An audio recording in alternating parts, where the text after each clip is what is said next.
আচ্ছা আমি ধরবো ঠিক আছে, আমি দুই দিকে ধরি, সমস্যা নাই। আসসালামু আলাইকুম ওয়া রাহমাতুল্লাহ। আপনারা কেমন আছেন সবাই? আপনি কেমন আছেন? আলহামদুলিল্লাহ, আমি অনেক ভালো আপনাদের দোয়ায়। শুধু খারাপ লাগে যে এত বড় একটা আয়োজনে আপনারা সারাদিন ধরে ছিলেন। আমি জাতির জন্য আমার মনের কথাগুলো স্বাভাবিকভাবে তুলে ধরতে পারিনি, এটা আল্লাহর ইচ্ছা। কিন্তু এরপরেও শেষমেশ দুই একটা কথা বলার চেষ্টা করেছি। আগামীতে ইনশাল্লাহ আরো সুযোগ আসবে, আরো কথা বলা যাবে আপনাদের মাধ্যমে। দেশে বিদেশে যারা আমার এই সাময়িক অবস্থা দেখে কষ্ট পেয়েছেন, সহানুভূতি প্রকাশ করেছেন, দোয়া করেছেন, তাদের সকলকে সালাম জানাই এবং কৃতজ্ঞতা জানাই।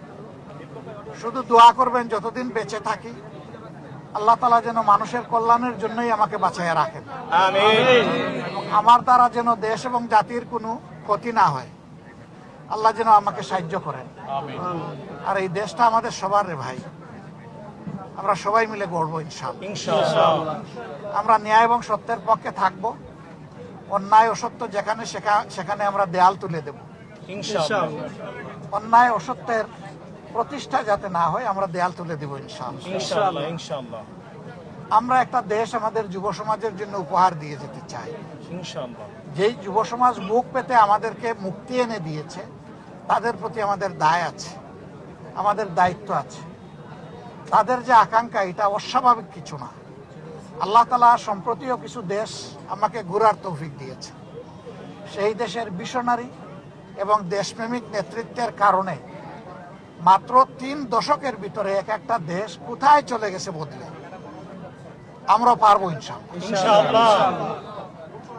সবাই আমাদেরকে একটা কথাই বলেছে, তোমরা যদি শুধু দুর্নীতিটা দমন করতে পারো, তোমাদের দেশ আমাদের চেয়ে আরো সুন্দর হয়ে যাবে ইনশাআল্লাহ। কারণ তোমাদের মানুষগুলো আমাদের দেশে যারা সার্ভিস দেয়, তাদের সার্ভিসের উপর ভিত্তি করে এই সমাজ যদি আগাইতে পারে, তাহলে তোমাদের দেশ কোনো আগাবে না।